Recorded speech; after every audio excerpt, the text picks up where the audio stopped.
അധ്യായം 14 വാക്യം വായിക്കുവാൻ ആഗ്രഹിക്കുന്നു. Hebrews chapter 12 verse 14.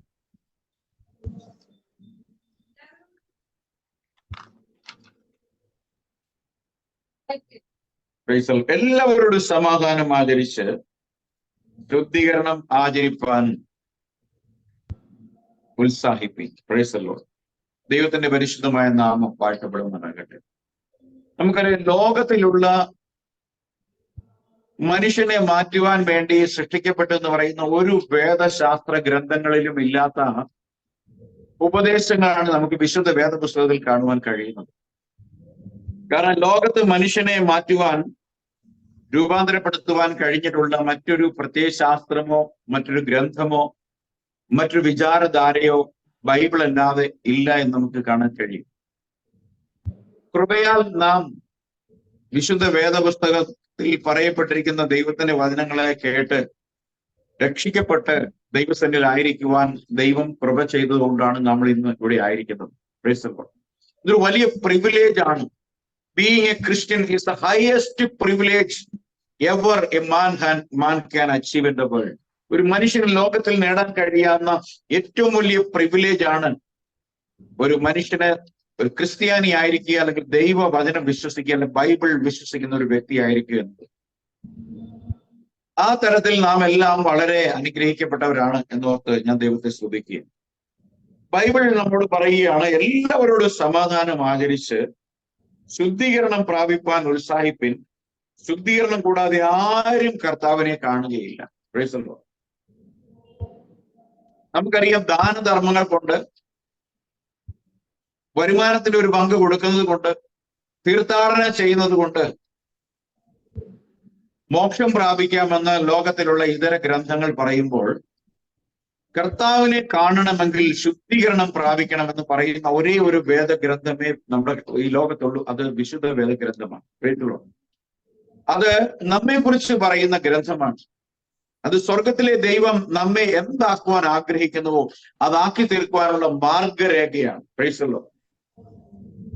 അടുത്തൊരു ദിവസം ഞാൻ സോഷ്യൽ മീഡിയയിൽ കണ്ടു, ബൈബിൾ എന്ന വാക്കിന്റെ ഫുൾ ഫോം ആയിട്ട് പറയുകയാണ്. എന്നാൽ ബൈബിളിന് അങ്ങനെ ഫുൾ ഫോം ഇല്ല. ബിബ്ലിയ എന്നാണ് ബൈബിളിന്റെ ഗ്രീക്ക് പദം. Price the Lord. എന്നാൽ അവിടെ ഒരു ദൈവദാസൻ പറയുകയാണ്, basic instructions before living earth എന്നാണ് അതിനെ ഒരു ട്രാൻസ്ലേഷനായി പറഞ്ഞിരിക്കുന്നത്. ഞാൻ നോക്കിയപ്പോൾ വളരെ കറക്റ്റാണ്. ഈ ലോകം വിട്ടു പോകുന്നതിന് മുമ്പ് ഒരു മനുഷ്യന് ആവശ്യമായിട്ടുള്ള ബേസിക് ഇൻസ്ട്രക്ഷൻ നൽകുന്ന ഗ്രന്ഥമാണ് BIBLE എന്നുള്ളതിന്റെ ഫുൾ ഫോം ആയിട്ട് പറയുന്നത്.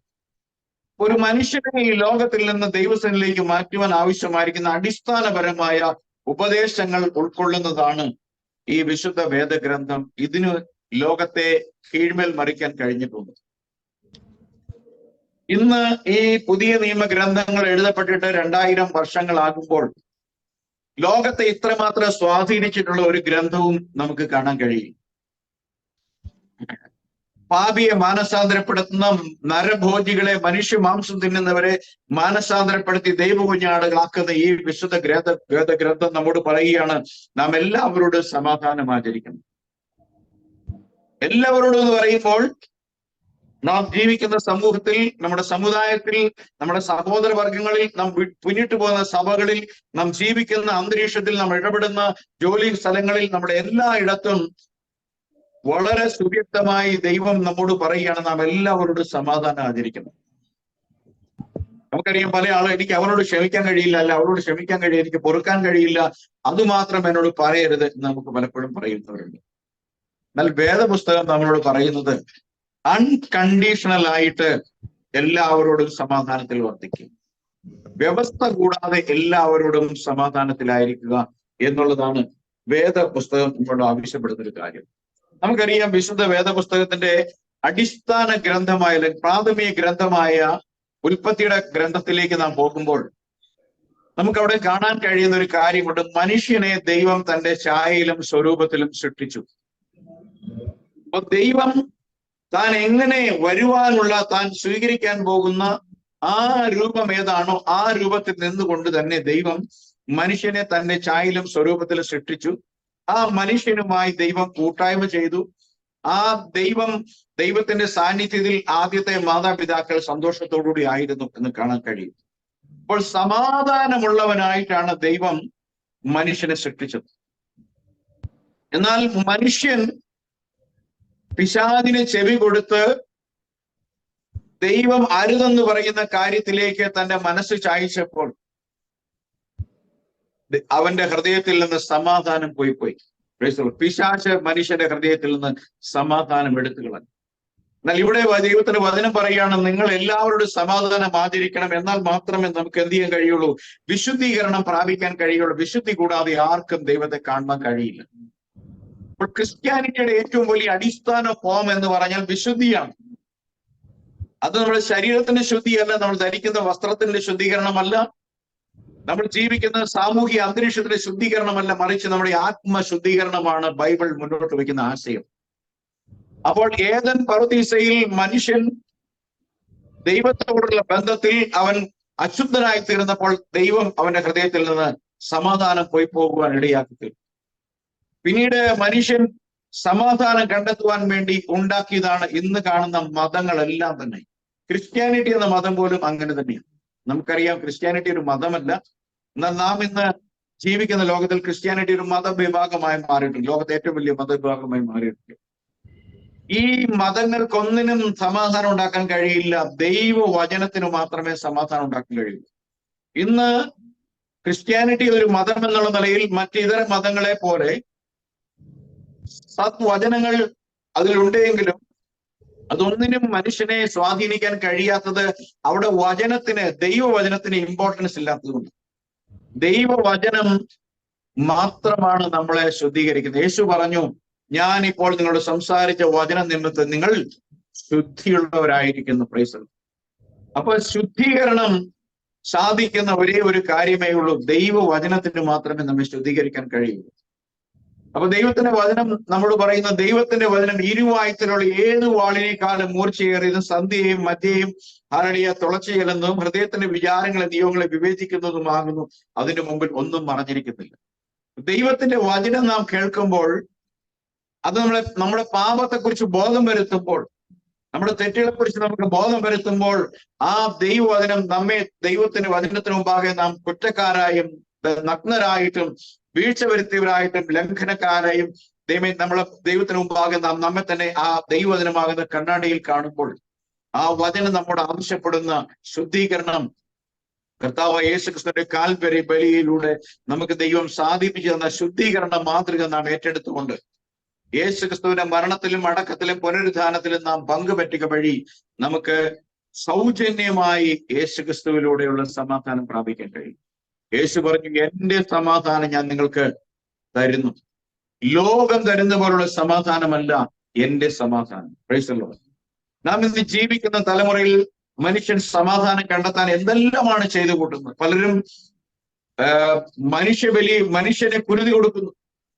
പലരും പാപപരിഹാരാർത്ഥം പുണ്യസ്ഥലങ്ങൾ എന്ന് പറയുന്ന ലോകത്തിൽ പുണ്യസ്ഥലങ്ങളായി മാനിക്കപ്പെടുന്ന സ്ഥലങ്ങളിലേക്ക് തീർത്ഥയാത്ര പോകുന്നു, അമ്പലങ്ങളിൽ പോകുന്നു, സ്നാനങ്ങൾ, പുണ്യസ്നാനം സ്ഥലങ്ങളിൽ ഗംഗ പോലുള്ള നദികൾ, യമുന പോലുള്ള നദികളിൽ സ്നാനം കഴിച്ച് അവർ മോക്ഷപ്രാപ്തി പരിശ്രമിക്കാൻ ശ്രമിക്കുന്ന മലയോരങ്ങളിൽ, ആരളിയ കുന്നുകളിൽ ദൈവസാന്നിധ്യമുണ്ടെന്ന് പറയുന്ന ഇടങ്ങളിലെല്ലാം മനുഷ്യൻ പോയി തപസ്സിരിക്കുന്നു, പ്രാർത്ഥിക്കുന്നു, ദാനധർമ്മം കൊടുക്കുന്നു, കാഷായ വസ്ത്രം ധരിക്കുന്നു.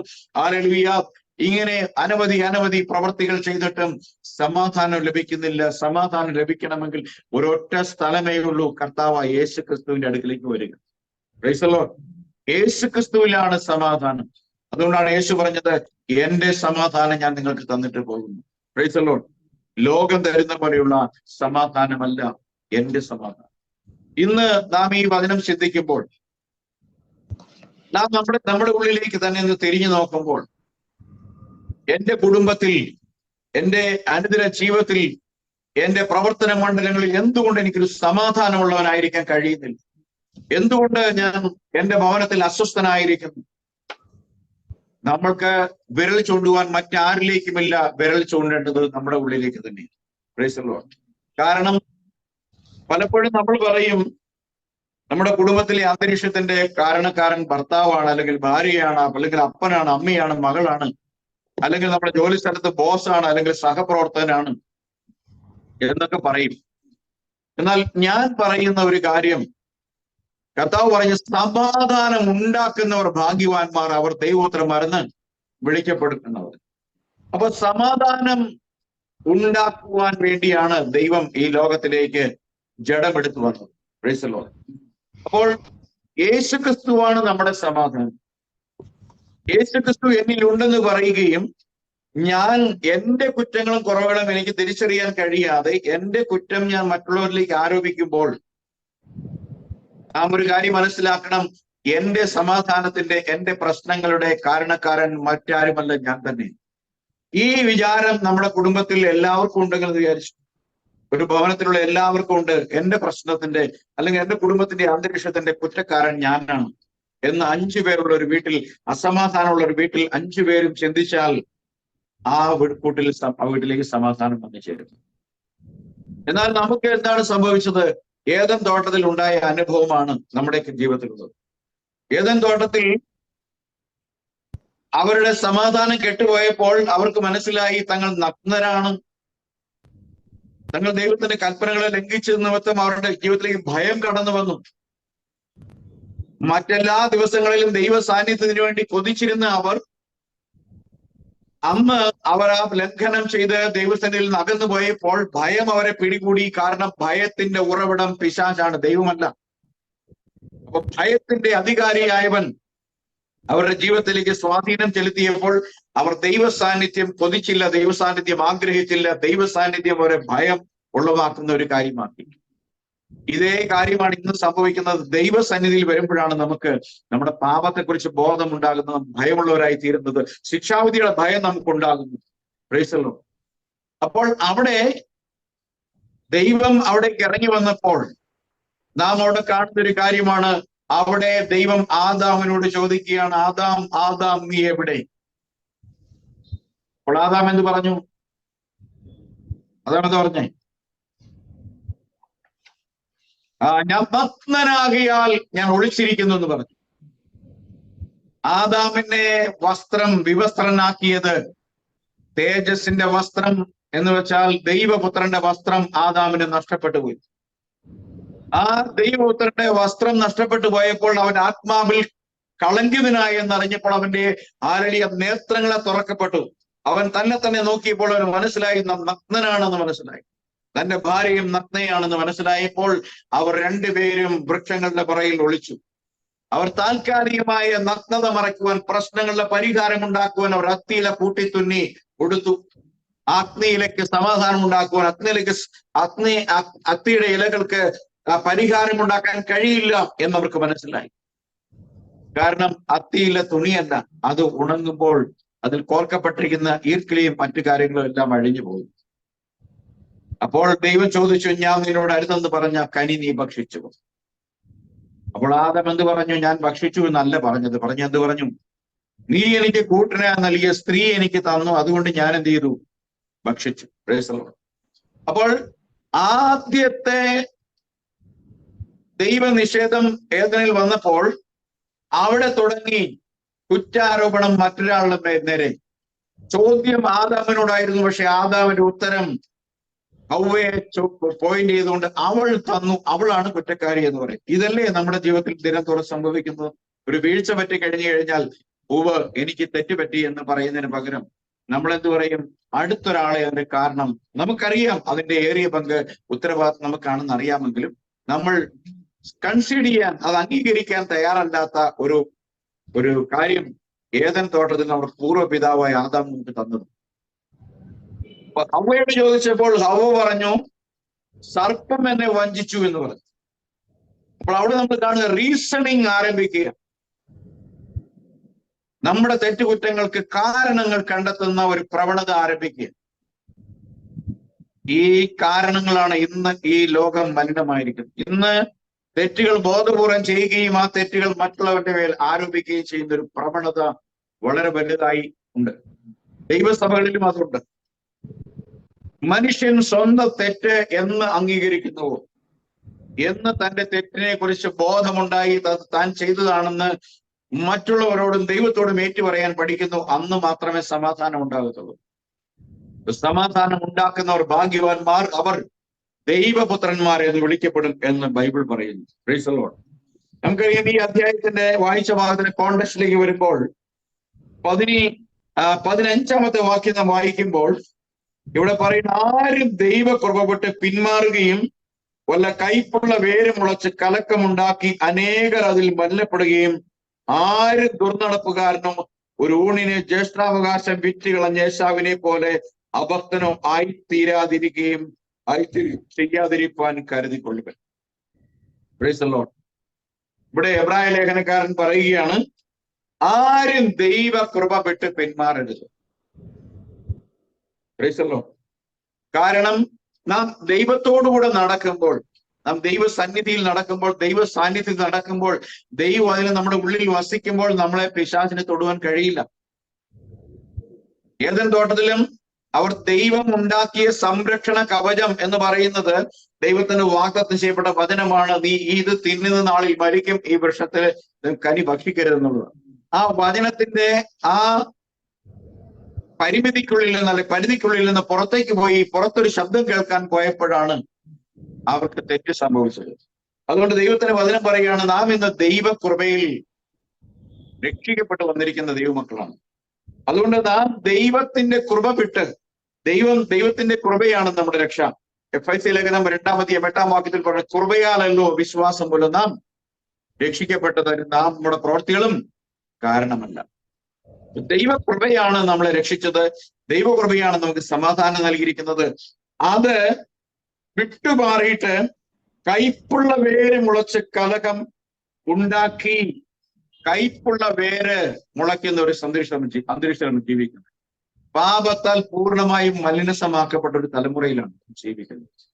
അതുകൊണ്ട് ദൈവത്തിന്റെ കൃപയിൽ നാം വീണു തുടങ്ങുമ്പോൾ മനസ്സിലാക്കിക്കൊള്ളുക, ലോകത്തിന്റെ കുത്തൊഴുക്കുകൾ നമ്മുടെ വിശ്വാസത്തിന്റെ നേർത്ത പടലങ്ങളെ, വിശ്വാസത്തിന്റെ അതിർത്തിയെ, അതിനെ ഭേദിച്ചുകൊണ്ട് നമ്മുടെ ഉള്ളിലേക്ക് ഒഴുകി കടന്നു വരും.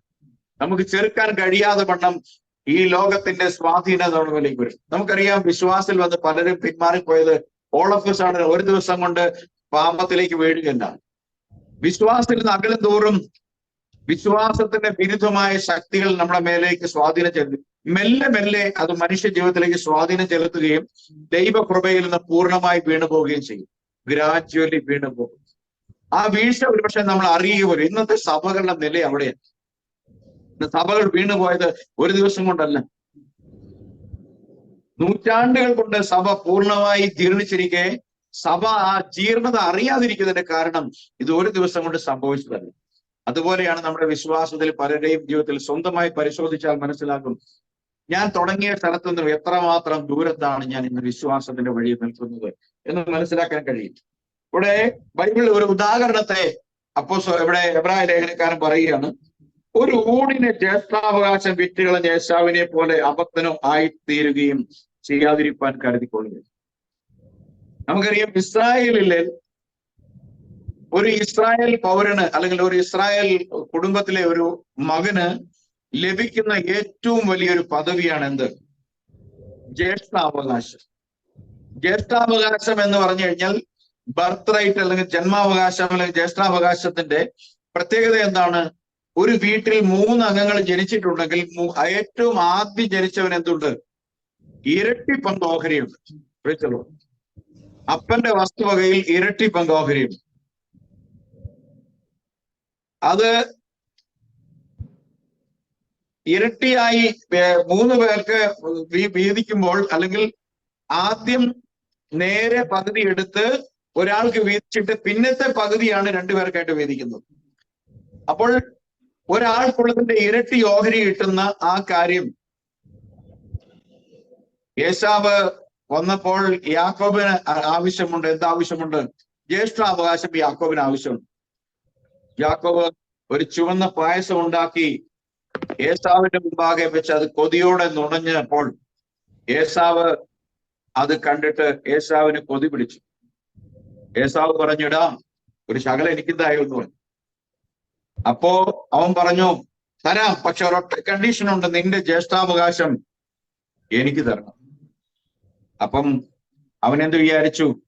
ആ ലോകം തരുന്ന താൽക്കാലികമായി നുണഞ്ഞ നേരം കഴിഞ്ഞ് നമുക്കറിയാം നമ്മൾ എത്രമാത്രം രുചികരമായ ഭക്ഷണമാണ് നമ്മൾ കഴിക്കുന്നതെങ്കിലും നാം ആ കഴിച്ച് നമ്മുടെ വായിൽ നിന്നും അത് നമ്മുടെ എന്താ പറയുക ചെറുകുടലിലൂടെ അത് നമ്മുടെ ആമാശയത്തിലേക്ക് ചെല്ലുമ്പോ നമ്മൾ ഈ ആഹാരത്തിന്റെ രുചി അറിയുന്ന ഒരേ ഒരു സ്ഥലമേ ഉള്ളൂ. അത് എവിടെയാണ്? നമ്മുടെ വായിൽ മാത്രമേ ഉള്ളൂ. അത് കഴിച്ചു കഴിഞ്ഞാൽ അത് എത്ര നല്ലതായാലും മോശമായാലും അതെല്ലാം ഒരുപോലെ ടേസ്റ്റ് അറിയാൻ കഴിയാത്ത ഒരു സ്ഥലത്തേക്ക് പോകും, നമ്മുടെ ആമാശയത്തിലേക്ക്, ദഹന പ്രക്രിയയിലേക്കും. എന്നാൽ അല്പനേരം മാത്രം രുചികരമായി തോന്നുന്ന ഒരു ക്ഷണികമായ കാര്യത്തിന് വേണ്ടിയിട്ട് അവൻ എന്ത് ചെയ്തു? ബുദ്ധിയില്ലാത്തവനായി അവൻ പറഞ്ഞു, എനിക്ക് ഈ പായസം കളഞ്ഞിട്ട് എന്ത് ജ്യേഷ്ഠാവകാശത്തിന് എന്താണ് വില? ഞാനിത് പറയുമ്പോൾ നമുക്ക് കർത്താവ് കൃപയാൽ നൽകിയിരിക്കുന്ന ക്രിസ്ത്യാനിറ്റിയുടെ ദൈവപുത്രത്വത്തിന്റെ ഈ അവകാശത്തെ നിങ്ങൾ തിരസ്കരിക്കരുത്, നിങ്ങൾ നശിപ്പിച്ചു കളയരുത്. എന്ത് താൽക്കാലിക സുഖഭോഗമായാലും, ഈ ലോകത്തെ കുട്ടികളുടെ വിദ്യാഭ്യാസമായാലും, മാരേജ് ആയാലും, ഹല്ലേലൂയ, ഈ ലോകത്ത് ജീവിക്കാൻ കിട്ടുന്ന സുഖ സൗകര്യങ്ങളായാലും ഇതിന്റെ ഒന്നിന്റെയും പേരിൽ ഉപേക്ഷിച്ച് കളയരുത് എന്ന് ദൈവത്തിന്റെ വചനം ഓർമ്മപ്പെടുത്തുകയാണ്. ഈ അധ്യായത്തിലൂടെ പറയുകയാണ്, ഹല്ലേലൂയ, ലോകത്തിന്റെ കാര്യങ്ങൾക്ക് വേണ്ടി, ഭർത്താവിനെ പരിചരിക്കുന്നതിന് വേണ്ടി, ഭാര്യയെ പരിചരിക്കുന്നതിന് വേണ്ടി, യാത്ര പോകേണ്ടതിന് വേണ്ടി ദൈവസന്നിധിയിലേക്ക് പോകുന്ന കാര്യത്തെ നിങ്ങൾ നിസ്സാരമാക്കി കളയരുത്. അതിന് നിങ്ങൾക്ക് വലിയ പെനാലിറ്റി കൊടുക്കേണ്ടി വരും. Huge price, you have to pay huge price, huge amount of price. താൽക്കാലികമായി ഈ കാര്യത്തിന് വേണ്ടി ഏശാവ് പറഞ്ഞു, എന്റെ ജ്യേഷ്ഠാവകാശം നീ എടുത്തോളം പറഞ്ഞു. എനിക്ക് പകരം നീ എന്ത് തന്നാൽ മതി? ഒരു ഗ്ലാസ് പായസം തന്ന. ഈ പായസം കുടിച്ചിറക്കുമ്പോ തന്നെ അതിന്റെ എല്ലാം കഴിയും. എന്നാൽ യാക്കോബ് ബുദ്ധിമാനായിരുന്നു. യാക്കോബിന് ജ്യേഷ്ഠാവകാശത്തിന് വില അറിയാമായിരുന്നു. എന്ത് വില കൊടുത്തും ജ്യേഷ്ഠാവകാശം തനിക്ക് സ്വന്തമാക്കണം. എന്നാൽ ജനനം കൊണ്ട് അവന് ജ്യേഷ്ഠാവകാശത്തിന് അർഹതയില്ല എന്ന് അവൻ അറിയാമായിരിക്കെ ജ്യേഷ്ഠാവകാശം അവന് വിലയേറിയതാണ്. പ്രിയമുള്ളവരെ, നമ്മുടെ കുടുംബങ്ങളിൽ ജ്യേഷ്ഠാവകാശം ലഭിച്ചവരാണ് നമ്മൾ മറന്നുപോകരുത്. നമ്മുടെ അമ്മമാര് പ്രസവിച്ച മക്കളിൽ ജ്യേഷ്ഠാവകാശം ലഭിച്ചവരാണ് നാം. ഈ ജ്യേഷ്ഠാവകാശം നഷ്ടപ്പെടുത്തുവാൻ ഈ ലോകത്തിന്റെ ഇമ്പങ്ങൾക്ക് കഴിയരുത്. ഈ ലോകം വെച്ച് നീട്ടുന്ന താൽക്കാലിക സുഖഭോഗങ്ങൾ നമ്മുടെ ശവക്കല്ലറ വരെ അവസാനിക്കും. അതുകൊണ്ട് അവസാനിക്കാൻ അപ്പുറത്തേക്ക് നമുക്ക് കൊണ്ടുപോകാൻ കഴിയും. ഹല്ലേലൂയ.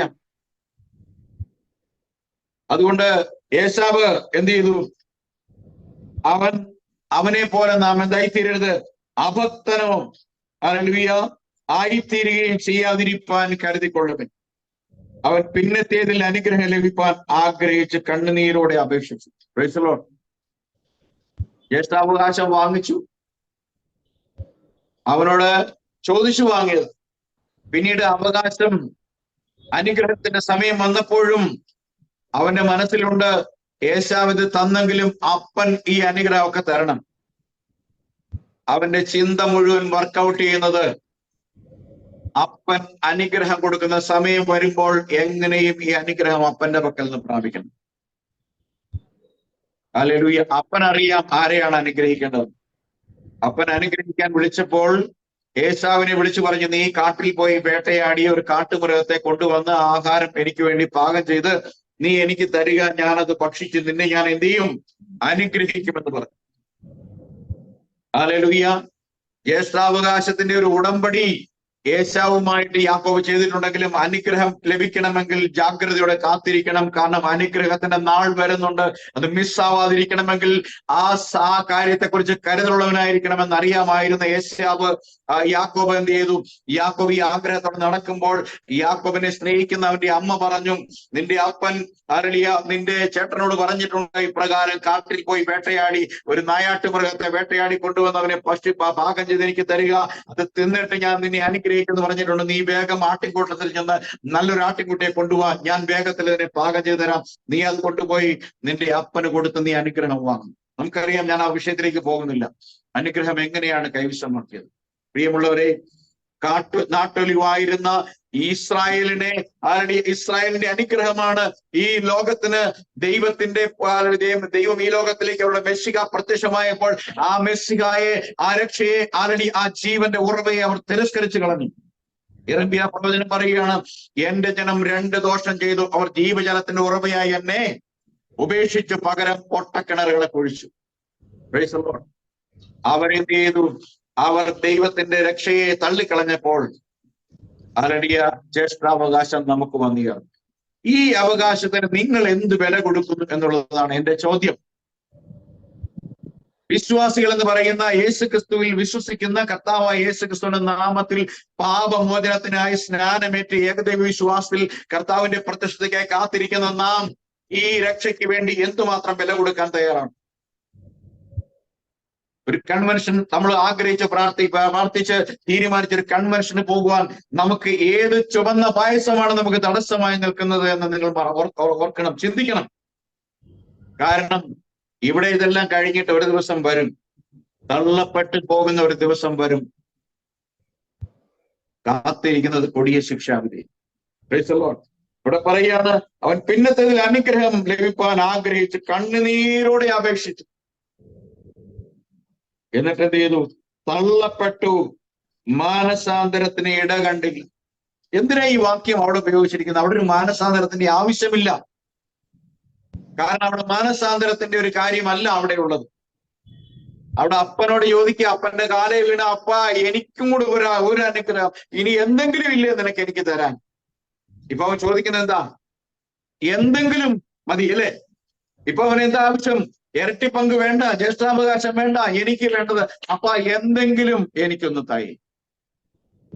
ഞാനിത് പറയുമ്പോൾ ഒരു കാര്യം നാം ഓർക്കണം. ന്യായവിധി അല്ലെങ്കിൽ 7 ദിവസത്തെ ഉപദ്രവത്തിന്റെ കാലഘട്ടങ്ങളിൽ ആരംഭിക്കുമ്പോൾ ദൈവമേ എന്ന് നിലവിളിച്ചാൽ എന്തെങ്കിലും തരുമെന്ന് പറഞ്ഞാൽ തരുവാൻ ഒന്നും ഉണ്ടാകത്തില്ല.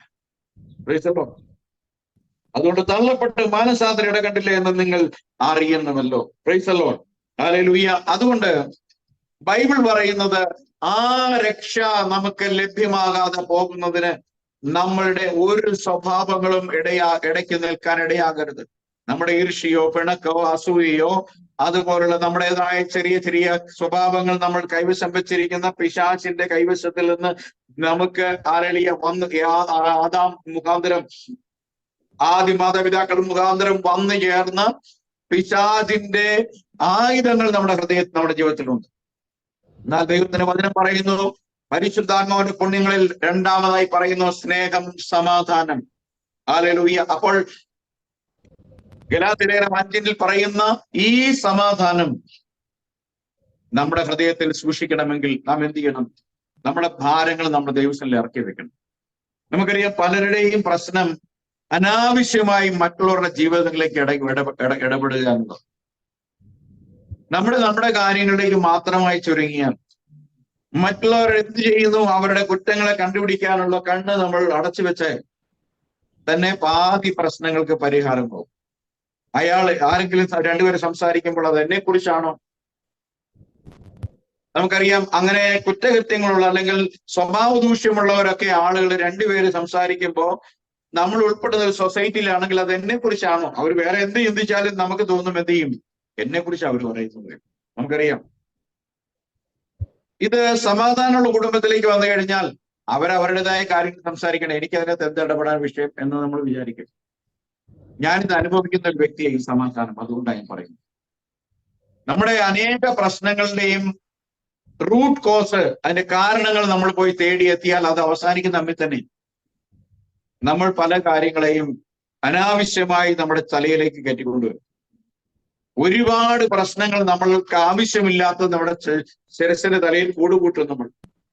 എന്നിട്ട് അതിനെ വെച്ചുകൊണ്ടുള്ള ഭാവനകളുടെ അടിസ്ഥാനത്തിൽ നമ്മൾ ചിന്തിക്കുകയും പറയുകയും പ്രവർത്തിക്കുകയും ചെയ്യുന്നത് മറ്റുള്ളവർക്കും നാം നിമിത്തം നമ്മൾ മറ്റുള്ളവർക്ക് ഒരു അസ്വാരസ്യം ഉണ്ടാക്കുന്ന ഒരു കുടുംബാന്തരീക്ഷം അല്ലെങ്കിൽ സാമൂഹ്യ അന്തരീക്ഷം മോശമാക്കുന്ന ഒരു തലമുറ. അങ്ങനെയുള്ള ആയിരക്കണക്കിന് ആളുകൾ ചേരുന്ന ഒരു സംവിധാനമാണ് സമൂഹവും രാഷ്ട്രവും എന്ന് നമുക്കറിയാം. ഇന്ന് ഈ നിലയിലേക്ക് വന്നു ചേർന്നത് അല്പമായി ആരംഭിക്കപ്പെട്ട ഒരു കാര്യമാണ് നമ്മൾ മറന്നു പോകുന്നത്. അവിടെയാണ് കർത്താവ് പറഞ്ഞത് എല്ലാവരോടും സമാധാനം ആചരിക്കണം. Price the Lord. ശത്രു ആയാലും മിത്രമായാലും ഹല്ലേലൂയ അവരോടൊക്കെ സമാധാനം ആചരിക്കണം. റോമാലേഖനം 12-ാം അധ്യായം 18-ാമത്തെ വാക്യം വരുമ്പോൾ എടുക്കേണ്ട സമയം കുറവായുണ്ട്. അവിടെ പറഞ്ഞു, if possible so far as it depends on you leave peacefully with all. കഴിയുമെങ്കിൽ നിങ്ങളാൽ ആവോളം സകല മനുഷ്യരോടും സമാധാനം ആചരിക്കണം. നമുക്കറിയാം, നമുക്ക് ആദ്യം പ്രാഥമികമായി സമാധാനം ആചരിക്കേണ്ടത് നമുക്ക് ദൈവത്തോടാണ്. തൊട്ടടുത്തതായി നമ്മുടെ ഏറ്റവും നിയറസ്റ്റ് നമ്മുടെ നമ്മുടെ രക്തബന്ധുക്കൾ, ഭാര്യയോട്, ഭർത്താവിനോട്, മക്കളോട് ഒക്കെ സമാധാനം ആചരിക്കുക. അങ്ങനെ സമാധാനം ആചരിക്കുമ്പോൾ മെല്ലെ പുറത്തേക്ക് പോകും. നമ്മുടെ ഏറ്റവും അടുത്തുള്ള സുഹൃത്തുക്കളിലേക്ക്, നമ്മുടെ പ്രവർത്തന മണ്ഡലങ്ങളിലേക്ക്. അങ്ങനെ ഉള്ള കുടുംബങ്ങൾ, അനേക കുടുംബങ്ങളിൽ നിന്ന് അത് വരുമ്പോൾ അത് കുടുംബങ്ങൾ സഭയായി മാറും. സഭ ദേശത്തിന്റെ അനുഗ്രഹമായി മാറും. Price the Lord. അതുകൊണ്ട് ദൈവത്തിന്റെ വചനം പറയുന്നത്, സാധിക്കുമെങ്കിൽ എല്ലാവരോടും സമാധാനം ആചരിക്കുക. അവിടെ കുടുംബത്തോട് മാത്രമല്ല, നമുക്ക് സമാധാനം ആചരിക്കാൻ കഴിയുന്നില്ല എന്ന് നമ്മൾ വിചാരിക്കുന്ന ആളുകളോട് പോലും നമ്മൾ സാധിക്കുമെങ്കിൽ, ഇഫ് പോസിബിൾ എന്നുള്ള വചനം ഉപയോഗിച്ചിരിക്കുന്നത്, നമ്മൾ പരിശ്രമിക്കണം. ദൈവം ആഗ്രഹിക്കുന്നു. ഹല്ലേലൂയ. അതുകൊണ്ട് ഇവിടെ യാക്കോബ് അപ്പോസ്തലന്റെ ലേഖനം അതിന്റെ 3-ാം അധ്യായം 14 മുതൽ 18 വരെയുള്ള വാക്യങ്ങൾ നമുക്ക് ഒന്ന് വായിക്കാം. 3-ാം അധ്യായം 14 മുതൽ 18 വരെയുള്ള. അതിലിങ്ങനെ, എന്നാൽ നിങ്ങൾക്ക് ഹൃദയത്തിൽ കൈപ്പുള്ള ഈർഷ്യയും സാഠ്യവും ഉണ്ടെങ്കിൽ സത്യത്തിന് വിരോധമായി പ്രശംസിക്കുകയും ഭോഷ്ക് പറയുകയും അരുത്. ഇത് ഉയരത്തിൽ നിന്ന് വരുന്ന ജ്ഞാനമല്ല, ഭൗമികവും പ്രാകൃതവും പൈശാചികവും ആയത് അത്രേ. ഈർഷ്യയും സാഠ്യവും ഉള്ളിടത്ത് കലഹവും സകല ദുഷ്പ്രവൃത്തിയും ഉണ്ട്. ഉയരത്തിൽ നിന്നുള്ള ജ്ഞാനമോ ഒന്നാമതും നിർമ്മലവും, പിന്നെ സമാധാനവും ശാന്തതയും അനുസരണവും ഉള്ളതും, കരുണയും സൽഫലവും നിറഞ്ഞതും, പക്ഷപാതവും കപടവും ഇല്ലാത്തതുമാകുന്നു. എന്നാൽ സമാധാനം ഉണ്ടാക്കുന്നവർ സമാധാനത്തിൽ വിതച്ച് നീതി എന്ന ഫലം കൊയ്യും. Praise the Lord. ദൈവം ആഗ്രഹിക്കുന്നത്, ദൈവത്തെ വാസ്തവമായി തിരിച്ചറിഞ്ഞാൽ ദൈവം നൽകിയ സമാധാനം പ്രാപിച്ച നാം ഓരോരുത്തരും സമാധാനത്തിന്റെ വാഹികളായി തീരണം, സമാധാനം കൊടുക്കുന്നവരായി മാറണം എന്നുള്ളത്. അതുകൊണ്ടാണ് യേശു ഗിരിപ്രഭാഷണം 5-ാമത്തെ അധ്യായത്തിൽ വന്നപ്പോൾ ഇങ്ങനെ പറഞ്ഞത്, സമാധാനം ഉണ്ടാക്കുന്നവർ ഭാഗ്യവാന്മാർ, അവർ ദൈവപുത്രന്മാർ എന്ന് വിളിക്കും. നാം സമാധാനം ഉണ്ടാക്കുകയാണെങ്കിൽ, നാം ജീവിക്കുന്ന തലമുറയിൽ, നമ്മുടെ കുടുംബത്തിൽ നാം കലഹത്തിന്റെ സ്ഥാനത്ത് സമാധാനം ഉണ്ടാക്കുന്നവരാണെങ്കിൽ, ദൈവത്തിന്റെ വചനം പറയുന്നു, you shall be called the sons of God. ദൈവത്തിന്റെ പുത്രന്മാരെന്ന് നിങ്ങൾ വിളിക്കപ്പെടും എന്ന് പറയുന്നു. അതുകൊണ്ട് 14-ാമത്തെ വാക്യത്തിൽ പറയണം, എന്നാൽ നിങ്ങൾക്ക് ഹൃദയത്തിൽ കൈപ്പുള്ള ഈർഷ്യയും സാഠ്യവും ഉണ്ടെങ്കിൽ. നമുക്കറിയാം, യഥാർത്ഥ ക്രിസ്ത്യാനിറ്റിയുടെ ഉപദേശം തന്നെ മനുഷ്യനെ പണിയുക എന്നുള്ളത്. അതാണ് ഇന്ന്. പക്ഷെ ഇന്ന് നമുക്ക് നിർഭാഗ്യവശാൽ, ഞാനിത് സംസാരിക്കുമ്പോൾ എനിക്ക് വളരെ അഭിമാനത്തോടെ പറയാൻ കഴിയും, ലോകത്തിൽ ഇന്നുള്ള ബഹുഭൂരിപക്ഷം ക്രിസ്തീയ വേർപാട് സഭകളിലൊന്നും ദൈവം അതിനെ പ്രസംഗിക്കുന്നില്ല. പഴയ നിയമത്തിലെ ചില ഉപമകളും കഥകളും മാത്രം പറഞ്ഞ്, സങ്കീർത്തനങ്ങൾ വായിച്ച് അതിലെ ചില കാര്യങ്ങൾ പറഞ്ഞു പോവുകയാണ്. അതുകൊണ്ട് കഴിയില്ല. അപ്പോസ്തലന്മാരുടെ ലേഖനങ്ങൾ കൊണ്ട് മാത്രമേ നമുക്ക് വിശുദ്ധിയുള്ളവരായി തീരാൻ കഴിയുള്ളൂ. നമുക്ക് സമാധാനം ഉണ്ടാക്കാൻ കഴിയുകയുള്ളൂ. നമ്മളെ രൂപാന്തരപ്പെടുത്താൻ കഴിയുകയുള്ളൂ. നമ്മുടെ ജീവിതത്തിന്റെ ക്രമത്തെ ശരിയായ ട്രാക്കിലേക്ക് കൊണ്ടുവരാൻ കഴിയുകയുള്ളൂ. ഇതൊന്നും പ്രസംഗിക്കാത്ത സഭകളിൽ നിന്ന് എടുത്തുകൊള്ളപ്പെടൽ നടക്കുമെന്ന് വിചാരിക്കുന്നത് മൗഢ്യമാണ്. അങ്ങനെ സംഭവിക്കുമെന്ന് പ്രലോഭിപ്പിക്കുന്ന പാസ്റ്റർമാരും ചെയ്യുന്നത് തെറ്റാണ്. എന്തുകൊണ്ടാണ് നാം വായിക്കുന്ന ലേഖനങ്ങളെല്ലാം ഇത് വളരെ സ്പഷ്ടമായിട്ട് എഴുതിയിരിക്കുന്നത്? എന്തുകൊണ്ട് ഇതാണ് ഇത് പ്രസംഗിക്കപ്പെടാത്തത്? ഇത് പ്രസംഗിക്കാതെ ഒരുത്തനെയും ദൈവരാജ്യത്തിൽ ഒരുവനും പോകാൻ കഴിയില്ല. കാരണം 2 തെസ്സലോനിക്കർ 14:14-15 പറയണം, നാം അവന്റെ മഹത്വം പ്രാപിപ്പാനല്ലോ ഞങ്ങളുടെ സുവിശേഷ ഘോഷണ പ്രകാരം നിങ്ങളെ രക്ഷയിലേക്ക് വിളിച്ചത്. അപ്പം എന്തുകൊണ്ട് അപ്പോസ്തലിക ലേഖനങ്ങൾക്ക് ഇത്രമാത്രം പ്രസക്തിയുണ്ട്? അപ്പോസ്തലിക ലേഖനങ്ങളിലൂടെയാണ് നാം വിളിക്കപ്പെട്ടത്, പ്രാപിക്കുവാൻ തക്കവണ്ണം ഒരുക്കപ്പെട്ടവരായി തീരുന്നത്. ഇത് പ്രസംഗിക്കാത്ത ഒരു സഭയും ദൈവസഭയല്ല. സുവിശേഷങ്ങളിൽ നിന്ന് ഏതാനും ഭാഗവും പഴയ നിയമത്തിൽ നിന്നും പ്രവാചക ഗ്രന്ഥങ്ങളിൽ നിന്നും സങ്കീർത്തനങ്ങളിൽ നിന്നും ന്യായപ്രമാണത്തിൽ നിന്നുള്ള കാര്യങ്ങൾ പഠിപ്പിക്കുന്ന നിമിത്തം ഒരിക്കലും ഒരുവനും ദൈവരാജ്യത്തിൽ പോകത്തില്ല. ദൈവരാജ്യത്തിൽ പോകണമെങ്കിൽ നാം നമ്മുടെ ശുദ്ധീകരണം പ്രാപിക്കണം. നമ്മുടെ എല്ലാ പാപ സ്വഭാവങ്ങളും നമ്മളെ പുറത്തു കൊണ്ടുവരാൻ കഴിയുന്നത് ദൈവത്തിന്റെ അപ്പോസ്തലന്മാരാൽ എഴുതപ്പെട്ട ലേഖനങ്ങളിലൂടെ മാത്രമാണ് നമുക്കറിയാൻ കഴിയും. അതുകൊണ്ടിവിടെ അടുത്ത വാക്യം പറയുന്നത്, അതുകൊണ്ട് നിങ്ങൾക്ക് ഹൃദയത്തിൽ കയ്പുള്ള ഈർഷ്യയും ശാഠ്യവും ഉണ്ടെങ്കിൽ സത്യത്തിന് വിരോധമായി പ്രശംസിക്കുകയും ഭോഷ്ക് പറയുകയും അരുത്. നമ്മുടെ ഹൃദയത്തിൽ ഒരാളോട് കയ്പായിട്ടിരിക്കുന്നുണ്ട്, നമുക്ക് വെറുപ്പുണ്ട്, ഈർഷ്യയുണ്ട്, ശാഠ്യമുണ്ട്. ഇതെല്ലാം ഉള്ളിൽ വെച്ചുകൊണ്ട് സത്യത്തിന് വിരോധമായി എന്ത് ചെയ്യരുത്? പ്രശംസിക്കരുത്. ഞങ്ങൾ അങ്ങനെയാണ്, ഞങ്ങളുടെ കൂട്ടായ്മ ഇങ്ങനെയാണ്, ഞങ്ങളുടെ സഭ ഇങ്ങനെയാണ്, ഞങ്ങൾ അങ്ങനെയാണ്, ഇങ്ങനെയാണ് നിങ്ങൾ പറയരുത്. നിങ്ങളുടെ മനസ്സാക്ഷി നിങ്ങളെ കുറ്റം വിധിക്കാൻ ഇടയായി തീരരുത്. യോഹന്നാൻ ലേഖനം പറയുകയാണ്, ഹൃദയത്തിൽ നിങ്ങൾ കുറ്റം വിധിക്കുന്നതിൽ നിങ്ങൾക്ക് ദൈവത്തോട് പ്രാഗൽഭ്യമുണ്ട്. ഒരാൾക്ക് നമ്മുടെ ശരീരത്തെകളെ അറിയാതിരിക്കാം, മൂടി വെക്കാൻ നമുക്ക് കഴിയും. നമുക്കൊരു വലിയ ഭക്തനാണെന്ന് നമുക്ക് മറ്റുള്ളവർക്ക് നടിക്കാൻ കഴിയും. എന്നാൽ നമ്മുടെ സ്വന്തം മനസ്സാക്ഷി, സ്വന്തം ഹൃദയത്തെ വഞ്ചിക്കാൻ ആർക്കും കഴിയില്ല. അതുകൊണ്ടാണ് യോഹന്നാൻ അപ്പോസ്തലൻ പറഞ്ഞത്, ഹൃദയം നമ്മെ കുറ്റപ്പെടുത്തുന്നില്ലെങ്കിൽ നമുക്ക് എന്തുണ്ട്? ദൈവത്തോട് പ്രാഗൽഭ്യമുണ്ട്. നമ്മുടെ ഹൃദയം ദൈവത്തിന് മുമ്പാകെ നിൽക്കുമ്പോൾ, ദൈവസന്നിധിയിൽ നിൽക്കുമ്പോൾ, വചനം വായിക്കുമ്പോൾ ആ നമ്മുടെ ഹൃദയം നമ്മെ കുറ്റപ്പെടുത്തുന്നില്ല എന്നുള്ള ഉറപ്പ് നമുക്ക് ഉണ്ടാകണമെങ്കിൽ നാം നാൾതോറും ദൈവവചനത്താൽ കഴുകപ്പെടണം, ശുദ്ധീകരിക്കപ്പെടണം. നമ്മുടെ പാപങ്ങളെ കുറിച്ച് നാം ബോധമുള്ളവരാകണം. നാം ദൈവസന്നിധിയിൽ ചേറ്റു പറയണം, നിരപ്പ് പ്രാപിക്കണം. ഈർഷ്യയും കയ്പും കാപട്യവും നമ്മുടെ ഹൃദയത്തിൽ നീക്കിക്കളയണം. സഹോദരനെ നാം സ്നേഹിച്ച് ക്രിസ്തുവിന്റെ സ്നേഹത്തിൽ വർത്തിക്കുവാൻ നാം തയ്യാറായി മാറണം. Price the Lord. അതുകൊണ്ട് അടുത്ത വാക്യത്തിൽ പറയാണ്, ഇത് ഉയരത്തിൽ നിന്ന് വരുന്ന ജ്ഞാനമല്ല. ഈ കാര്യങ്ങൾ, ഈ പ്രശംസയൊന്നും വരുന്നത് ഉയരത്തിൽ നിന്ന് വരുന്ന ജ്ഞാനമല്ല, ഭൗമികവും പ്രാകൃതവും പൈശാചികവുമായതത്രേ. സത്യത്തിന് വിരോധമായി സംസാരിക്കുന്ന എല്ലാ പ്രശംസയും, എല്ലാ പുകഴ്ചയും, എല്ലാ കാപട്യവും വരുന്നത് സ്വർഗത്തിൽ നിന്നല്ല.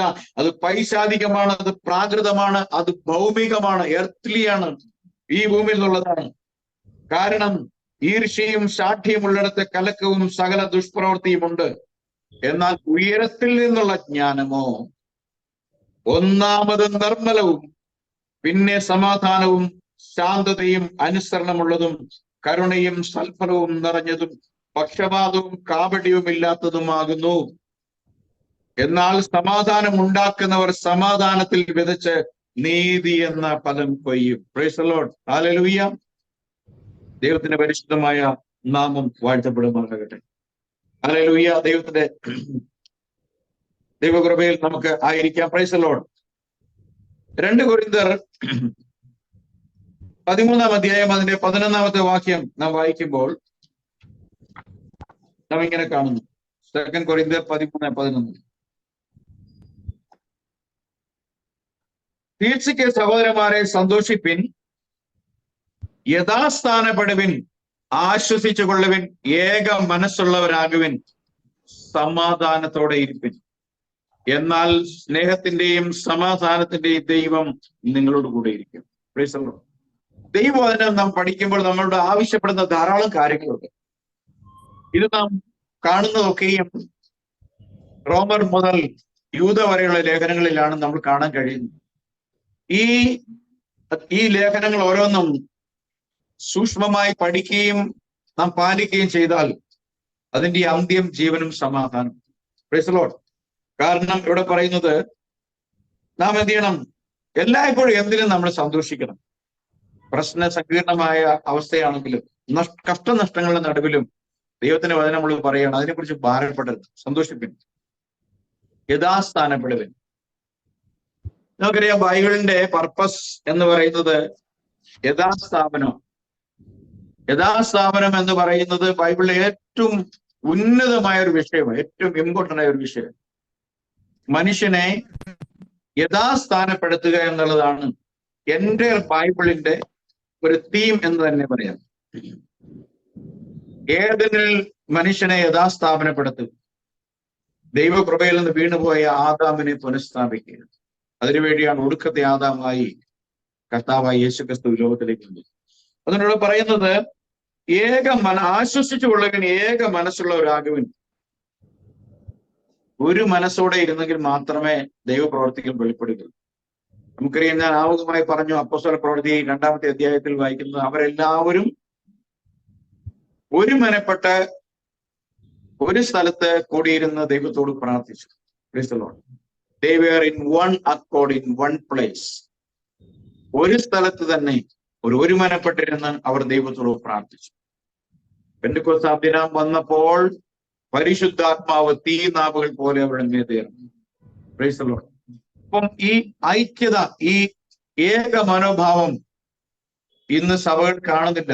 ആളുകൾ ചോദിക്കും, എന്നത്തെ അത്ഭുതങ്ങൾ അടയാളങ്ങൾ സംഭവിക്കാത്തത്? ഇന്ന് എല്ലാവരുടെയും പർപ്പസ് ഓരോന്നാണ്. ഞാൻ പ്രാർത്ഥിക്കുമ്പോൾ അത്ഭുതം സംഭവിക്കണം, ഞാൻ പ്രാർത്ഥിക്കുമ്പോൾ അത്ഭുതം സംഭവിക്കണം എന്നായിരിക്കും ഒരു പക്ഷേ ഓരോരുത്തരുടെയും പ്രാർത്ഥന. അല്ലെങ്കിൽ എന്നെ ദൈവം എടുത്ത് ഉപയോഗിക്കണം എന്നായിരിക്കും ഓരോരുത്തരുടെയും പ്രാർത്ഥന. എന്നാൽ ഹല്ലേലൂയ, ദൈവം ആരെങ്കിലും ഉപയോഗിക്കട്ടെ, അത് ദൈവനാമത്തിന്റെ മഹിമയ്ക്കായി, ദൈവസഭയ്ക്ക് വേണ്ടി ഉപകാരമായി തീരട്ടെ എന്ന് വിചാരിക്കുന്ന ഒരു കാര്യം. കർത്താവ് വചനം പറയുകയാണ്, നിങ്ങളിൽ ഒന്നാമനാകാൻ ഇച്ഛിക്കുന്നവനെല്ലാം എന്തായി തീരണം? എല്ലാവരുടെയും ദാസൻ ആകണമെങ്കിൽ. ആർക്കെങ്കിലും ഒന്നാമനാകണമെങ്കിൽ കർത്താവ് പഠിപ്പിച്ച മാർഗം എന്താണ്? എല്ലാവരെയും ശുശ്രൂഷിക്കുന്നവനായി മാറണം.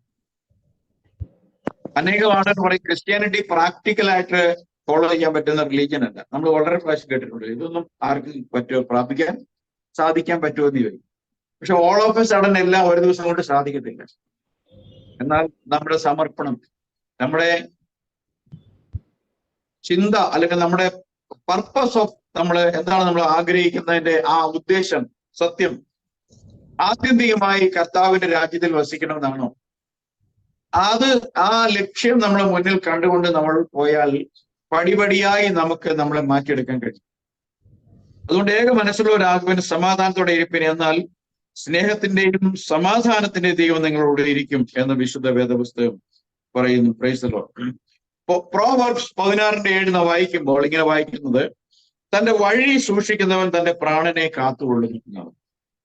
When a man's ways please the Lord, he makes even his enemies to be at peace with him. ശത്രുക്കളോട് പോലും അവൻ ഇണങ്ങുന്നവനായി എന്ന് ദൈവത്തിന്റെ വചനം പറയുന്നു. Praise the Lord. Hallelujah. Philippi ലേഖനം 4-ാമത്തെ അധ്യായം നാം അതിന്റെ 6 മുതൽ 9 വരെയും വായിക്കുമ്പോൾ നമുക്ക് ഇങ്ങനെ കാണാൻ സാധിക്കും, കർത്താവിൽ എപ്പോഴും സന്തോഷിപ്പിൻ എന്ന് ഞാൻ പിന്നെയും പറയുന്നു, നിങ്ങളുടെ സൗമ്യത സകല മനുഷ്യരും അറിയട്ടെ. പൗലോസ് അപ്പോസ്തലൻ പറയാണ്, നമ്മളുടെ ഗർവമോ അഹങ്കാരമോ നമ്മുടെ മിടുക്കോ കഴിവോ അറിയട്ടെ എന്നല്ല, എന്താണ്? നമ്മുടെ സൗമ്യത അറിയണം. ക്രിസ്ത്യാനിറ്റിയുടെ മുഖം സൗമ്യതയായിരിക്കണം എന്ന് ദൈവം ആഗ്രഹിക്കുന്നു. അതുകൊണ്ട് നമുക്ക് സന്തോഷിക്കാൻ കഴിയുന്ന ഒരിടം കർത്താവാണ്.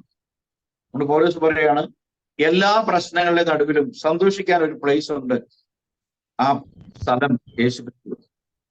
അപ്പോൾ നാം സന്തോഷിപ്പിന് ഞാൻ പിന്നെയും പറയുന്നു, നിങ്ങളെ സൗമ്യത സകല മനുഷ്യരും അറിയട്ടെ. കർത്താവ് വരുവാൻ അടുത്തിരിക്കുന്നു. Price the Lord. ഒന്നിനെ കുറിച്ചും വിചാരപ്പെടരുത്, എല്ലാറ്റിലും പ്രാർത്ഥനയാലും അപേക്ഷയാലും നിങ്ങളുടെ ആവശ്യങ്ങൾ സ്തോത്രത്തോടു കൂടി ദൈവത്തെ അറിയിക്കുക, എത്രയും വേണ്ടത്. Price the Lord. ഒന്നിനെ കുറിച്ചും ഭാരപ്പെടരുത്, നിങ്ങളുടെ ഈ ആവശ്യങ്ങളെല്ലാം സ്തോത്രത്തോടെ ദൈവത്തെ അറിയിക്കുക. അപ്പോൾ ചെയ്യും. എന്നാൽ സകല ബുദ്ധിയെയും കവിയുന്ന ദൈവ സമാധാനം നിങ്ങളുടെ ഹൃദയങ്ങളെയും നനവുകളെയും ക്രിസ്തുവേശുവിൽ കാക്കും. നമ്മുടെ ബുദ്ധിക്കും നമ്മുടെ ഭാവനയ്ക്കും അപ്പുറമായ ദൈവസമാധാനം, അതിനെ അതിശയിപ്പിക്കുന്ന ദൈവസമാധാനം, ഹല്ലേലൂയ, നമ്മളുടെ ഹൃദയങ്ങളെയും ചിന്തകളെയും നനവുകളെയും യേശുക്രിസ്തുവിൽ കാക്കുമെന്ന് ദൈവത്തിന്റെ പരിശുദ്ധാത്മാവ് ഇന്ന് പകലിൽ നമ്മെ ഓർമ്മപ്പെടുത്തുക. എബ്രായലേഖനം 13-ാമത്തെ അധ്യായം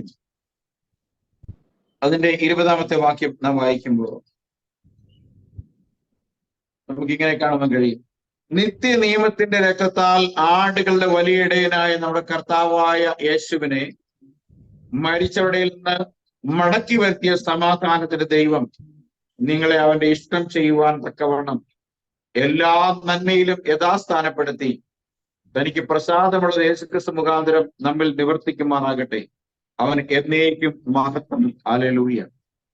പ്രൈസ് ദി ലോർഡ്. അപ്പോ നമുക്കറിയാം, കാൽവരിയിൽ സ്ഥാപിതമായ നിത്യ നിയമത്തിന്റെ രക്തം, ആ രക്തത്താലാണ് നമ്മുടെ പാപമോചനം സ്ഥാപിക്കപ്പെടുന്നത്. ആ രക്തത്തെ കാൽവരിയിൽ ദൈവം സ്ഥാപിക്കുന്നതിന് മുന്നോടിയായി മോശ മുഖാന്തരം അവർക്ക് ആടുബലികളെ, മൃഗബലികളെ ദൈവം കൊടുത്തിരുന്നുവെങ്കിലും അവയ്ക്കൊന്നിനും അവർക്ക് നിത്യമായ ഒരു പാപമോചനം ഉണ്ടാക്കാൻ കഴിഞ്ഞില്ല. ആ നിയമങ്ങളെ സംബന്ധിച്ച് വേദപുസ്തകം നിത്യ നിയമങ്ങളെന്നും പറയുന്നില്ല. എന്നാൽ പുതിയ നിയമത്തിലേക്ക് വരുമ്പോൾ ഇവിടെ ലേഖന കർത്താവ് പറയുകയാണ്, നിത്യ നിയമത്തിന്റെ രക്തത്താൽ ആടുകളുടെ വലിയ ഇടയനായ യേശു ക്രിസ്തുവിനാൽ സ്ഥാപിതമായ കാൽവരി രക്തത്താൽ ദൈവം നമ്മെ സമാധാനത്തിലേക്കും സന്തോഷത്തിലേക്കും പ്രത്യാശയിലേക്കും വിളിച്ചു എന്ന് ദൈവത്തിന് വചനം പറയുന്നു. ദൈവത്തിന്റെ പരിശുദ്ധമായ നാമം വാഴ്ത്തപ്പെടുമാറാകട്ടെ. ഹല്ലേലൂയ. റോമാലേഖനം 5-ാം അധ്യായം അതിന്റെ 1 മുതൽ ഉള്ള വാക്യം നമുക്ക് വായിക്കാം. അവിടെ ഇങ്ങനെ, വിശ്വാസാൽ നീതീകരിക്കപ്പെട്ടിട്ട് നമ്മുടെ കർത്താവായ യേശു ക്രിസ്തു മൂലം നമുക്ക് ദൈവത്തോട് സമാധാനമുണ്ട്. നമുക്കറിയാം, ഞാൻ ആമുഖമായി തുടങ്ങിയിടത്തേക്ക് വരുമ്പോൾ, ഏദൻ തോട്ടത്തിൽ വെച്ച് മനുഷ്യൻ സമാധാനമുള്ളവനായി സൃഷ്ടിക്കപ്പെട്ടു. തങ്ങളുടെ ജീവിതത്തിന്റെ ഏതാനും നാളുകൾ, ഒരുപക്ഷെ ചില വർഷങ്ങൾ, നമുക്കറിയാം എത്ര വർഷമെന്ന് നമുക്ക് അവിടെ പറയാൻ കഴിയില്ലെങ്കിലും കുറെ നാളുകളെങ്കിലും അവർ ദൈവത്തോട് സമാധാനമുള്ളവരായിരുന്നു.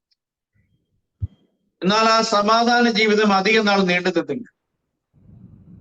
അവർ ലോകത്തിന് ചെവി കൊടുക്കാൻ പോയപ്പോൾ അവരുടെ സമാധാനം കെട്ടുപോയി. അങ്ങനെ കെട്ടുപോയ സമാധാനത്തിന്റെ പുനഃസ്ഥാപനത്തിന് വേണ്ടിയാണ് സമാധാനം നൽകുന്ന ദൈവം തന്നെത്താൻ സമാധാന ദാതാവായി ഈ ലോകത്തിലേക്ക് വരുന്നു. ഹല്ലേലൂയ. എഫേസ്യ ലേഖനം 2-ാമത്തെ അധ്യായം വായിക്കുമ്പോൾ, അവൻ നമ്മുടെ സമാധാനം, ഹീസ് അവർ പീസ് എന്ന് പറയുന്നത്. ഹല്ലേലൂയ. അപ്പൊ യേശു ക്രിസ്തു നമ്മുടെ സമാധാനമായി തീർന്നു. ദൈവമാണ് നമ്മുടെ സമാധാനം. യേശു ക്രിസ്തു ദൈവമാണ്. യേശു ക്രിസ്തു മറ്റൊരു ദൈവമല്ല. സമാധാനം സ്ഥാപിക്കുവാൻ വേണ്ടി ജഡത്തിൽ നമുക്ക് വേണ്ടി മരിക്കാൻ ജഡമെടുത്ത് വന്നത് അതേ ദൈവമാണ് യേശു ക്രിസ്തു. അതുകൊണ്ട് ബൈബിൾ പറയുന്നു, he's our peace. Praise the Lord. അപ്പൊ 5-ന്റെ 1 വായിക്കുന്നു, വിശ്വാസാൽ നീതീകരിക്കപ്പെട്ടിട്ട് നമ്മുടെ കർത്താവ് യേശു ക്രിസ്തു മൂലം നമുക്ക് ദൈവത്തോട് സമാധാനം. അപ്പൊ നമ്മുടെ നീതീകരണം നമ്മള് എവിടെയെങ്കിലും തീർത്ഥയാത്ര പോയിട്ടല്ല, ദാനധർമ്മങ്ങൾ ചെയ്തിട്ടല്ല, തലമുടി മൊട്ടയടിച്ചിട്ടല്ല, ചെരിപ്പിടാതെ, അല്ലെങ്കിൽ നമ്മൾ മലയാറ്റൂർ പോയിട്ടല്ല, അല്ലെങ്കിൽ വേളാങ്കണ്ണിയിൽ പോയിട്ടല്ല, അല്ലെങ്കിൽ പുണ്യസ്ഥലമെന്ന് കത്തോലിക്കർ അടക്കമുള്ളവർ പറയുന്ന ജെറുസലേമിൽ പോയിട്ടല്ല, ഏതെങ്കിലും പുണ്യസ്ഥലങ്ങളിൽ പോയിട്ടല്ല നമുക്ക് സമാധാനം നൽകിയത്. വിശ്വാസത്താൽ യേശു ക്രിസ്തുവിന്റെ രക്തത്തിൽ പാപമോചനമുണ്ടെന്ന് നാം വിശ്വസിച്ചപ്പോൾ നമുക്ക് എന്ത് ലഭിച്ചു? സമാധാനം ലഭിച്ചു. അങ്ങനെ നമുക്ക് യേശു ക്രിസ്തു മൂലം ദൈവത്തോട് സമാധാനമുണ്ട്.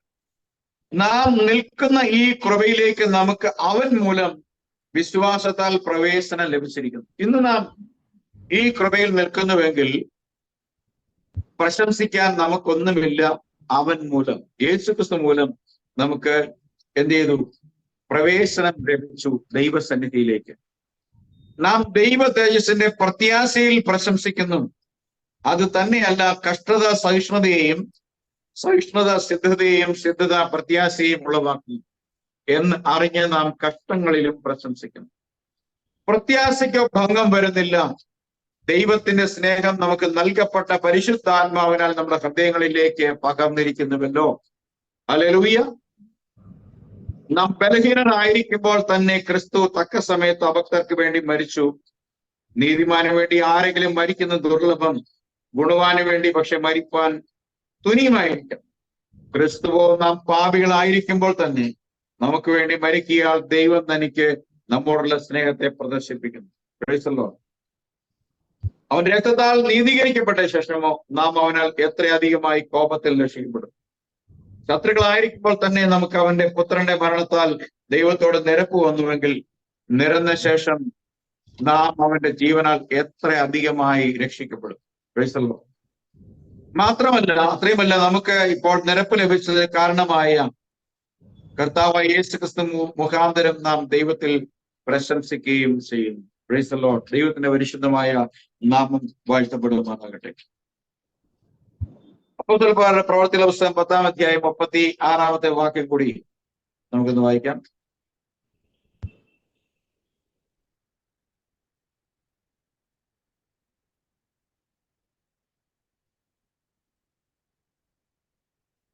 അവൻ എല്ലാവരുടെയും കർത്താവായ യേശുക്രിസ്തു മൂലം സമാധാനം സുവിശേഷിച്ചുകൊണ്ട് ഇസ്രായേൽ മക്കൾക്ക് അയച്ച വചനം യോഹന്നാൻ പ്രസംഗിച്ച സ്നാനത്തിന് ശേഷം ഗലീലയിൽ തുടങ്ങി യഹൂദിയിലേക്കും ഉണ്ടായ വർത്തമാനം നസ്രായനെ യേശുവിനെ ദൈവം പരിശുദ്ധാത്മാവിനാലും ശക്തിയാലും അഭിഷേകം ചെയ്തതും ദൈവനോട് ഇരുന്നത് കൊണ്ട് അവൻ നന്മ ചെയ്തും പിശാച് ബാധിച്ചവരെയും സൗഖ്യമാക്കിയും കൊണ്ട് സഞ്ചരിച്ചതുമായ വിവരം തന്നെ നിങ്ങൾ അറിയുന്നുവല്ലോ. ഇവിടെ ആദ്യത്തെ വാക്യത്തിൽ നമ്മൾ വായിക്കുന്നത് ഹീസ് ലോർഡ് ഓഫ് ഓൾ എന്താണ്, അവൻ സമാധാനത്തിന്റെ ദൈവമാണ് എന്നാണ് വായിക്കുന്നത്. സമാധാനത്തിന് രണ്ട് ദൈവമില്ല, സമാധാനത്തിന് ഒരു ദൈവമേ ഉള്ളൂ. ദൈവമാണ് നമ്മുടെ സമാധാനം. യേശുക്രിസ്തു എന്ന ആ കർത്തൃത്വത്തിലൂടെയാണ്, അല്ലെങ്കിൽ ആ ജഡ ശരീരത്തിലൂടെയാണ് ദൈവം സമാധാനം നമുക്ക് വേണ്ടി സ്ഥാപിച്ചത്. അതുകൊണ്ട് കാൽവരിയിൽ യേശുക്രിസ്തു മൂലം സ്ഥാപിതമായ ആ സമാധാനം, ആ ദിവ്യ സമാധാനം കൈവശം സൂക്ഷിച്ചുകൊണ്ട് കൈമോശം വരാതെ ആ കൃപയിൽ നിലനിൽക്കണമെന്ന് ദൈവം നമ്മെക്കുറിച്ച് ആഗ്രഹിക്കുന്നു. Price the Lord. 1 പത്രോസിന്റെ 3-ാമത്തെ അധ്യായം അതിന്റെ 10-11 വാക്യങ്ങൾ കൂടി നമുക്ക് ഇതിനോട് അനുബന്ധമായിട്ട് വായിക്കാം.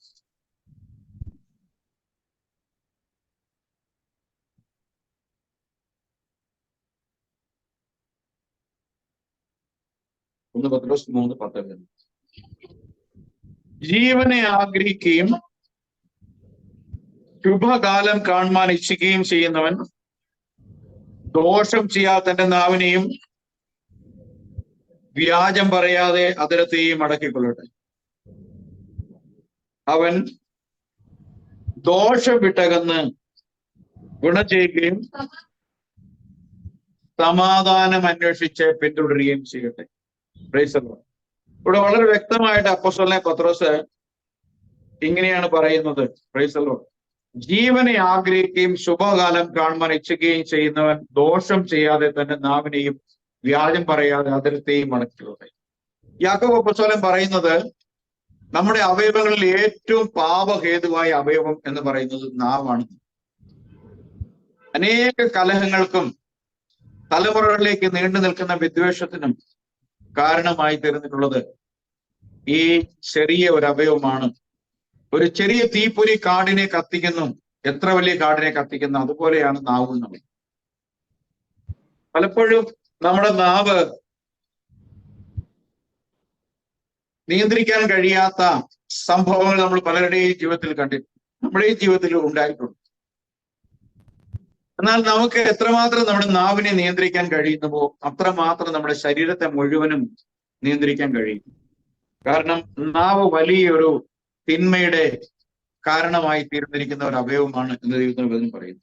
അതുകൊണ്ടുള്ള പത്രോസ് നമ്മെ ഓർമ്മപ്പെടുത്തുന്നത്, നമുക്ക് ജീവനെ ആഗ്രഹമുണ്ടെങ്കിൽ, ജീവൻ എന്ന് പറയുന്നത് എറ്റേണൽ ലൈഫ്, നിത്യജീവൻ, നല്ല കാലങ്ങൾ കാണാൻ അല്ലെങ്കിൽ നിത്യത കാണുവാൻ ആഗ്രഹിക്കുന്നെങ്കിൽ നമ്മൾ ചെയ്യേണ്ടത് എന്ത് ചെയ്യണം?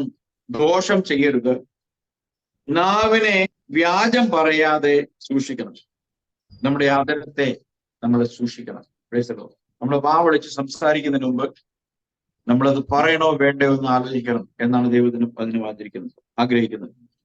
അങ്ങനെ അവൻ ദോഷം വിട്ടകന്ന്, പ്രൈസ് ദി ലോർഡ്, അവൻ ദോഷം വിട്ടകന്ന് ഗുണം ചെയ്യുകയും സമാധാനം അന്വേഷിച്ച് പിന്തുടരുകയും ചെയ്യട്ടെ. അപ്പോൾ നമ്മൾ എന്ത് ചെയ്യണം? ദോഷം വിട്ടകലണം. രണ്ടാമതായി നമ്മൾ എന്ത് ചെയ്യണം? സമാധാനം അന്വേഷിച്ച് പിന്തുടരുകയും ചെയ്യണം. അപ്പൊ നമ്മള് സ്വാഭാവികമായിട്ട് വന്നു ചേരുന്നതല്ല എന്നാ പറയുന്നത്. നമ്മൾ അന്വേഷിച്ച് പിന്തുടരണം സമാധാനം. ദോഷം വിട്ടകലുക, എന്നിട്ട് സമാധാനം അന്വേഷിച്ച് പിന്തുടരുക. ദോഷം വിട്ടകലാതെ ദോഷം സൂക്ഷിച്ചുകൊണ്ട് സമാധാനം ഉണ്ടാക്കാൻ കഴിയില്ല. കാരണം സമാധാനം ഉണ്ടാക്കുന്നവർ ഭാഗ്യവാന്മാർ, ദൈവപുത്രന്മാരായിരിക്കണം. നാം ദൈവപുത്രന്മാരാകണമെങ്കിൽ നാം ദോഷം വിട്ടകലണം, സമാധാനം അന്വേഷിച്ച് പിന്തുടരണം, അങ്ങനെ നാം നമ്മുടെ സമൂഹത്തിൽ, കുടുംബത്തിൽ സമാധാനം സ്ഥാപിക്കുന്നവരായി മാറിയാൽ നിശ്ചയമായും ദൈവം സമാധാനം നമുക്ക് തരും. ഹല്ലേലൂയ. 2 തെസ്സലോനിക്കർ 3-ാം അധ്യായം 16-ാമത്തെ വാക്യത്തിൽ നാം ഇങ്ങനെ വായിക്കുന്ന, സമാധാനത്തിന്റെ കർത്താവ് ആയവൻ താൻ നിങ്ങൾക്ക് എല്ലായ്പ്പോഴും സകല വിധത്തിലും സമാധാനം നൽകുമാറാകട്ടെ. കർത്താവ് നിങ്ങൾ എല്ലാവരോടും കൂടെ ഇരിക്കുമാറാകട്ടെ. Price the Lord. അനേക തിരുവെഴുത്തുകൾ നമുക്ക് സമാധാനവുമായി ബന്ധപ്പെട്ട് കാണുവാൻ കഴിയും. ഞാൻ വളരെ ചുരുക്കമായ ചില തിരുവെഴുത്തുകൾ മാത്രമാണ് നിങ്ങളുടെ ശ്രദ്ധയിലേക്ക് കൊണ്ടുവന്ന. കൊളോസ്യ ലേഖനം 3-ാം അധ്യായം, ക്രിസ്തുവിന്റെ സമാധാന ഹൃദയങ്ങളിൽ വാഴട്ടെ, അതിനല്ലോ നിങ്ങൾ ഏക ശരീരമായി വിളിക്കപ്പെട്ടിരിക്കുന്നു. അപ്പൊ ദൈവസഭ ക്രിസ്തുവിന്റെ സമാധാനം വഹിക്കുവാൻ വേണ്ടിയാണ് വിളിക്കപ്പെട്ടിരിക്കുന്നത്. ആ സമാധാനം നാം ഓരോരുത്തരും ദോഷം വഴികളെ വിട്ടകന്ന് അന്വേഷിച്ച് കണ്ടെത്തുമ്പോഴാണ് ആ സമാധാനം. അങ്ങനെ കണ്ടെത്തുന്നവർ ഒരുമിച്ച് ചേരുമ്പോൾ അത് ദൈവത്തിന്റെ വിശുദ്ധ മണവാട്ടിയായി, വിശുദ്ധ സഭയായി തീരും. അപ്പോൾ ആ സഭ ദൈവത്തിന്റെ അനുഗ്രഹ പാത്രമായി തീരും എന്ന് നമുക്ക് നിശ്ചയമായിട്ടും അറിയാം. അതുകൊണ്ട് അവസാനമായി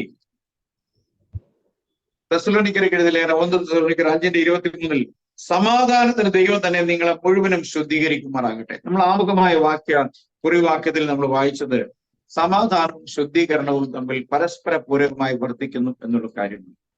ഹല്ലേലൂയ. അതുകൊണ്ട് സമാധാനത്തിന്റെ ദൈവം ആണ് നമ്മെ ശുദ്ധീകരിക്കേണ്ടത്. കുറിവാക്യത്തിലേക്ക് വരുമ്പോൾ എല്ലാവരോടും സമാധാനം ആചരിച്ച് ശുദ്ധീകരണം പ്രാപിപ്പാൻ ഉത്സാഹിപ്പിൻ. ശുദ്ധീകരണം കൂടാതെ ആരും കർത്താവിനെ കാണുകയില്ല.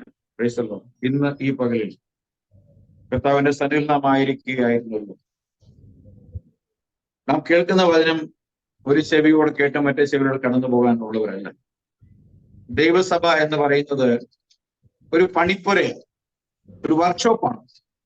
നമുക്കറിയാം, മര ഉരുപ്പടികൾ പണിയുന്നിടത്തും മാർബിളിന്റെ ഉരുപ്പടിയിൽ കല്ല് ഒക്കെ ചെത്തി അത് അരകല്ലോ അല്ലെങ്കിൽ സ്തൂപങ്ങളോ വിഗ്രഹങ്ങളോ ഒക്കെ ആക്കുന്ന സ്ഥലങ്ങളും മര ഉരുപ്പടികളുടെ കട്ടിലോ അലമാരികളോ അല്ലെങ്കിൽ നല്ല ഭംഗിയുള്ള വസ്തുക്കളൊക്കെ ഉണ്ടാക്കുമ്പോൾ നമുക്കറിയാം അവിടെ പണി ധാരാളം ഉപകരണങ്ങൾ ഉപയോഗിച്ചുകൊണ്ട്, ചെറുതും വലുതുമായ ഉപകരണങ്ങൾ കൊണ്ട് കൊത്തിയും മിനുക്കിയും ഒക്കെ മനോഹരമായ വസ്തുക്കൾ ഉണ്ടാക്കുന്നത് പോലെ ദൈവരാജ്യത്തിന് കൊള്ളാവുന്ന യഥാർത്ഥ വിശ്വാസികളെ സമാധാനത്തിലേക്ക്, ശുദ്ധീകരണത്തിലേക്ക് നയിക്കുവാനുള്ള പണിശാലയാണ് ദൈവസഭ. ആ സഭ, അത്തരം സഭകൾ ഈ ലോകത്തുണ്ടെങ്കിൽ മാത്രമേ യഥാർത്ഥ സമാധാനത്തിന്റെ വാക്കുകളെ പുറപ്പെടുവിക്കാൻ കഴിയൂ. എന്നാൽ നിർഭാഗ്യവശാൽ നമുക്കിന്ന് കാണാൻ കഴിയുന്ന ഒരു സ്ഥലവും ഇത്തരത്തിൽ ഉപദേശങ്ങളാകുന്ന ഉളി കൊണ്ട്, ഉപദേശങ്ങളാകുന്ന ചുറ്റിയ കൊണ്ട്, ചിസിലുകൊണ്ട് വിശ്വാസികളെ ദൈവത്തിന്റെ മുമ്പാകെ സമാധാനമുള്ളവരായി, ശുദ്ധീകരണമുള്ളവരായി പണിയുന്നതായി എവിടെയും നമുക്ക് കാണാൻ കഴിയുന്നില്ല. അതുണ്ടാകണമെന്ന് ദൈവം ആഗ്രഹിക്കുന്നു. Price the Lord. അതുകൊണ്ട് നമ്മളുടെ അടുത്ത ആഴ്ചയിലെ കൺവെൻഷന് നമ്മൾ അതിന്റെ ക്യാപ്ഷനായിട്ട് കൊടുത്തിരിക്കുന്നത് ആദിമ സഭയുടെ വിശ്വാസത്തിലും ഐക്യത്തിലും ഉള്ള ശുശ്രൂഷയുടെ 2 നാൾ എന്നൊരു ക്യാപ്ഷനാണ് നമുക്ക് കൊടുത്തിട്ടുള്ളത്. ഒരുപക്ഷെ ഞാൻ വിചാരിക്കുന്ന ഇങ്ങനത്തെ ഒരു ക്യാപ്ഷനോടുകൂടി പ്രവർത്തിക്കുന്ന ഒരു സഭയും കേരളത്തിൽ നിന്നുള്ള ഇന്ത്യയിലുള്ള ഏഷ്യയിൽ കാണുമെന്ന് എനിക്ക് തോന്നുന്നില്ല. ഇങ്ങനൊരു ദർശനം ദൈവം നമുക്ക് നൽകിയിട്ടുണ്ടെങ്കിൽ ഇത് നമ്മൾ പുതുതായിട്ട് എവിടുന്നും അഡാപ്റ്റ് ചെയ്തൊരു കാര്യമല്ല. നമ്മൾ അപ്പോസ്തലന്മാരുടെ ഉപദേശത്തിന്റെ അടിസ്ഥാനത്തിൽ സഭ ആയിരുന്നു ആദ്യ നാളുകളിൽ എന്നുള്ളത് കണ്ടതുകൊണ്ടാണ്. കർത്താവിന്റെ വരവിനോടനുബന്ധിച്ച് അതിന്റെ ഒരു ശേഷിപ്പ് ഈ ലോകത്തുണ്ടാകും. അത് നിശ്ചയമായും ഒരു സത്യമാണ്, വസ്തുതയാണ്. അതങ്ങനെ സംഭവിക്കണം. അത്തരം ഒരു ദർശനത്തിലേക്ക് ദൈവം നമ്മളെ കൂട്ടിക്കൊണ്ടുവന്നെന്ന് പറയുമ്പോൾ തന്നെ ഒരു കാര്യം ആലോചിക്കണം. ദൈവം നമ്മെ എത്ര അധികമായി സ്നേഹിക്കുന്നു, എത്ര അധികമായി വിശേഷപ്പെട്ട ഒരു അവകാശത്തിനെ തിരഞ്ഞെടുത്തിരിക്കുന്നു. അതുകൊണ്ട് തന്നെ ഈ 2 ദിവസത്തെ കൺവെൻഷന്റെ കാര്യങ്ങൾക്ക് വേണ്ടി നിങ്ങൾ പ്രാർത്ഥിക്കണം. നിങ്ങൾ ദൈനംദിന പ്രാർത്ഥനയിൽ ഈ ശേഷിക്കുന്ന 5 ദിവസങ്ങൾ മാത്രമാണ് നമുക്ക് അതിന് മുന്നോടിയായിട്ടുള്ളത്. തിങ്കളാഴ്ച മുതൽ വെള്ളിയാഴ്ച വരെ ഈ ദിവസങ്ങളിൽ നിങ്ങൾ ഈ മീറ്റിങ്ങിന്റെ അനുഗ്രഹത്തിന് വേണ്ടി ധാരാളം ആത്മാക്കൾ കടന്നു വരേണ്ടതിന് വേണ്ടി, നമുക്കെല്ലാവർക്കും തടസ്സം കൂടാതെ കടന്നു വരേണ്ടതിന് വേണ്ടി അവിടെയുള്ള ശുശ്രൂഷകൾ ദൈവത്തിന്റെ പരിശുദ്ധാത്മാവ് ഏറ്റെടുത്ത് നടത്തേണ്ടതിന് വേണ്ടി അനേകർക്ക് അത് വിടുതലും സൗഖ്യവും അനുഗ്രഹവും സമാധാനവും പ്രത്യാശയും ജീവിതത്തിലും പുതിയ ദർശനങ്ങൾ കൊടുക്കുന്നതായി തീരാൻ വേണ്ടിയുള്ള ഒരു കാര്യമായി തീരേണ്ടതിന് ദൈവത്തിന്റെ അതിശയകരമായ കൃപ തുറന്നുള്ള ദിവസങ്ങൾ ഉണ്ടാകേണ്ടതിന് വേണ്ടി നിങ്ങൾ ഓരോരുത്തരും ഞങ്ങളോട് ചേർന്ന് പ്രാർത്ഥിക്കണമെന്ന് കൂടി ആവശ്യപ്പെട്ടുകൊണ്ട് ഞാൻ ഇന്ന് എൻ്റെ ചെറിയ വാക്കുകളെ ഉപസംഹരിക്കുന്നു. കർത്താവായ യേശുവ മെസ്സിയ നമ്മളെല്ലാവരെയും അനുഗ്രഹിക്കുമാറാകട്ടെ. Price the Lord.